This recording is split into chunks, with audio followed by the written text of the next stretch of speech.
दूसरे अध्याय का महात्म्य। भगवान नारायण बोले कि हे लक्ष्मी, जम्बूद्वीप के दक्षिण क्षेत्र में पूर्ण नामक एक सुंदर नगरी थी, जहाँ देव सुशर्मा नाम का एक ब्राह्मण रहता था।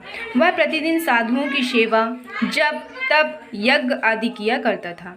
इस तरह देव सुरमा को साधु संतों की सेवा करते हुए बहुत दिन बीत गए।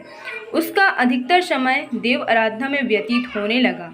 जब एक दिन वह प्रतिदिन की तरह संतों की सेवा कर रहा था, तभी एक ब्रह्मचारी संत का आगमन हुआ।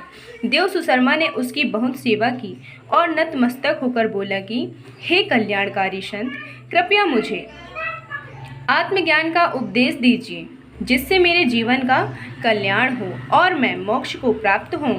ब्रह्मचारी संत ने कहा कि कल्याणकारी संत, कृपया मुझे आत्मज्ञान का उपदेश दीजिए, जिससे मेरे जीवन का कल्याण हो और मैं मोक्ष को प्राप्त हूँ।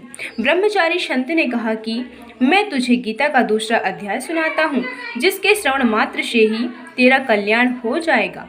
गीता के दूसरे अध्याय को सुनने से पहले भी क्या किसी का कल्याण हुआ है? देव सुशर्मा ने पूछा।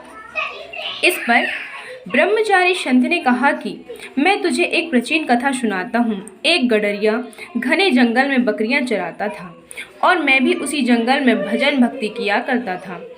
एक रात जब वह गडरिया बकरियां लेकर जा रहा था, तो रास्ते में उसने एक शेर को बैठे देखा। एक बकरी अन्य बकरियों से अलग चल रही थी। उस बकरी को देखते ही शेर भाग गया। वह गडरिया आश्चर्य से देखता रह गया कि मैं गडरिया के पास पहुंचा तो उसने कहा कि मैंने आज यह घोर आश्चर्य देखा कि एक बकरी को देखकर शेर भाग गया। तुम तो ज्ञानी हो, इसका रहस्य मुझे बताओ।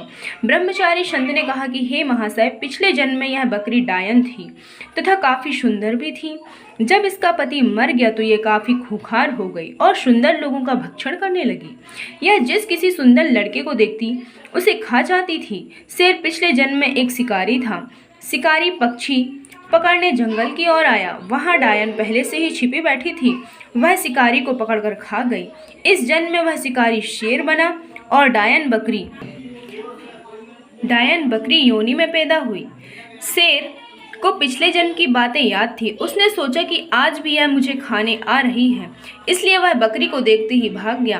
गडरिया ने उससे पूछा कि पिछले जन्म में क्या था। गडरिया का यह प्रश्न सुनकर ब्रह्मचारी संत ने कहा कि तू पिछले जन्म में एक चंडाल था। फिर गडरिया ने ब्रह्मचारी संत से नम्रता पूर्वक पूछा कि हे महात्मा, क्या कोई ऐसा भी उपाय है जिसके द्वारा हम इस देह का त्याग कर सकें?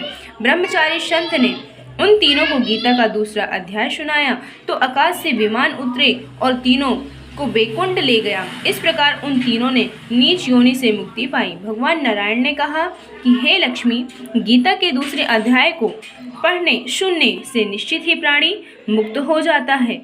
बोलिए श्री कृष्ण भगवान की जय।